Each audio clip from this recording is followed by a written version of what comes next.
সম্প্রতি প্রধান উপদেষ্টা ডক্টর মোহাম্মদ ইউনূস ও অন্তর্বর্তী সরকার নিয়ে নানা মন্তব্যের মাধ্যমে আলোচনা সমালোচনা ও বিতর্কের জন্ম দিয়েছেন বিএনপির স্থায়ী কমিটির সদস্য সালাউদ্দিন আহমেদ।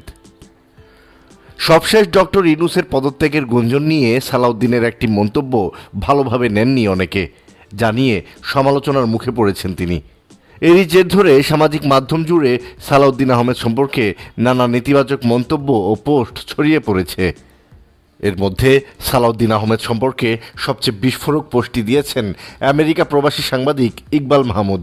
নিজের ফেসবুক প্রোফাইলে দেয়া এক পোস্টে তিনি দাবি করেন 2016 সালে ভারতের মেঘালয় রাজ্যের শিলংয়ে বিএনপি নেতা সালাউদ্দিন আহমেদের সঙ্গে বিশেষ ব্যবস্থায় দেখা করেছিলেন তিনি। সেই সাক্ষাৎকে অদ্ভুত রহস্য উল্লেখ করে ইকবাল লিখেন, অবৈধ অনুপ্রবেশের দায়ে গ্রেফতার হওয়া একজন বন্দী সেখানে কোনো কারাগারে বন্দী ছিলেন না। একটি রাজসিক বাংলো বাড়িতে ছিল তার আবাস। বাড়ির সামনে সবুজ ঘাস লাগানো বিশাল লনে বেতের আরাম সোফায় বসে তিনি তাদের সঙ্গে আলাপ করেন। লম্বা সময় ধরে তার সঙ্গে গল্প করেন তারা। শুধুমাত্র ছবি তোলা আর অডিও ভিডিও রেকর্ডে নিষেধাজ্ঞা ছাড়া বোঝার উপায় ছিল না যে তিনি বন্দী। সেই বাড়িতে সালাউদ্দিন আহমেদের স্ত্রীও তার সঙ্গে থাকতেন দাবি করে ইকবাল মাহমুদ লিখেন, সালাউদ্দিন আহমেদের ঘনিষ্ঠ সিলেটের এক বিএনপি নেতা তার সঙ্গে সাক্ষাতের সুযোগ করে দিয়েছিলেন। শর্ত ছিল কোনো নিউজ বা ফেসবুকে পোস্ট করা যাবে না। তিনি আরও বলেন, সালাউদ্দিনের সাম্প্রতিক কার্যকলাপে ধরে নিতে আর বাধা নেই যে ভারতে তার রাষ্ট্রীয় অতিথি হিসেবে অবস্থানটি কোনো গুম বা বন্দিত্ব ছিল না, ছিল রাজনৈতিক প্রশিক্ষণ। সে প্রশিক্ষণের প্রয়োগ তিনি করে যাচ্ছেন 5 অগাস্টের পর দেশে ফিরে। রাজনীতির রহস্য পুরুষ, খেলারাম খেলে যা। ইকবাল মাহমুদের এই পোস্টটি শেয়ার করেছেন আমেরিকা প্রবাসী আরেক সাংবাদিক ইলিয়াস হোসেন। এর আগে ইলিয়াস এক পোস্টে লিখেন, সালাউদ্দিন আহমেদ একমাত্র বাংলাদেশি হিসেবে সবচেয়ে বেশি দিন ভারতে প্রশিক্ষণপ্রাপ্ত রয়ের সদস্য, যিনি শিলিগুড়ি 5 স্টার হোটেলে গুম ছিলেন এবং ভারতীয় গোয়েন্দা সংস্থার সরবরাহ করা সুন্দরী নারীদের দ্বারা টর্চার্ড হয়েছেন। আলাদা আরেক পোস্টে ইলিয়াস প্রশ্ন তোলেন, বিএনপি নেতা সালাউদ্দিন কোথায় থেকে গুম হয়েছিলেন, কিভাবে ভারতে গেলেন, তার গুমের বিষয়ে এখন পর্যন্ত তিনি গুম কমিশন বা কোনো থানায় কোনো মামলা বা আইনি পদক্ষেপ নিলেন না কেন তা জানতে চান। অনলাইন অ্যাক্টিভিস্ট পিনাকি ভট্টাচার্যও শেয়ার করেছেন ইকবাল মাহমুদের পোস্টটি। ক্যাপশনে তিনি লিখেছেন, বাহ মচৎকার। তিনিও সালাউদ্দিনকে নিয়ে একাধিক পোস্ট দিয়েছেন। এক পোস্টে পিনাকি লিখেন, সালাউদ্দিন সাহেব গুম কমিশনে জবানবন্দি দিয়েছেন, এটা সত্য। গুম কমিশন ফ্যাক্ট ফাইন্ডিং কমিশন, এইখানে জবানবন্দি দিলে গুমের বিচার হবে না। গুমের বিচারের জন্য আন্তর্জাতিক অপরাধ ট্রাইব্যুনালে অভিযোগ দায়ের করতে হবে। সালাউদ্দিন সাহেব আন্তর্জাতিক অপরাধ ট্রাইব্যুনালে কোনো অভিযোগ জমা দেন নাই।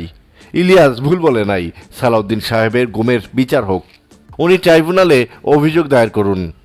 উনি কেন করেন নাই এখনো পর্যন্ত অভিযোগ দায়ের, এই প্রশ্ন ওনাকে করা যায় এবং রাজনৈতিক নেতা হিসেবে এটার জবাব ওনাকে দিতে হবে।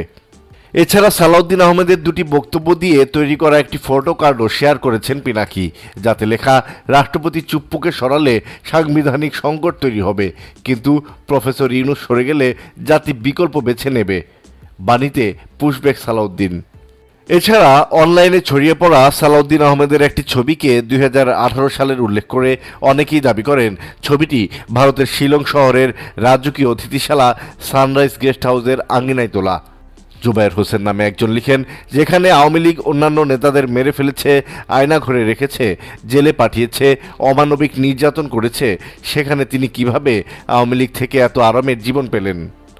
ইন্ডিয়া কিভাবে তাকে এত আরামের জীবন দিল জেল না দিয়ে?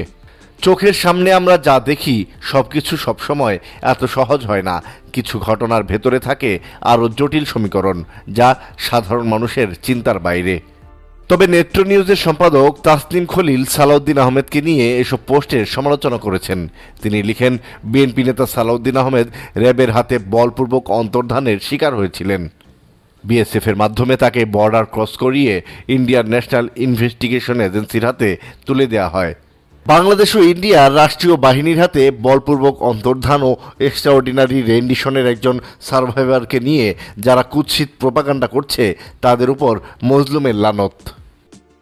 প্রধান উপদেষ্টার প্রেস সচিব শফিকুল আলম সালাউদ্দিন আহমেদকে নিয়ে ইংরেজিতে দীর্ঘ এক পোস্ট দিয়েছেন, যাতে তিনি বলেন সালাউদ্দিন আহমেদের বিরুদ্ধে ঘৃণ অপপ্রচার চালানো হচ্ছে। তার সংগ্রামগুলোই শেখ হাসিনার স্বৈরতন্ত্রকে তীব্রভাবে চ্যালেঞ্জ জানিয়েছিল।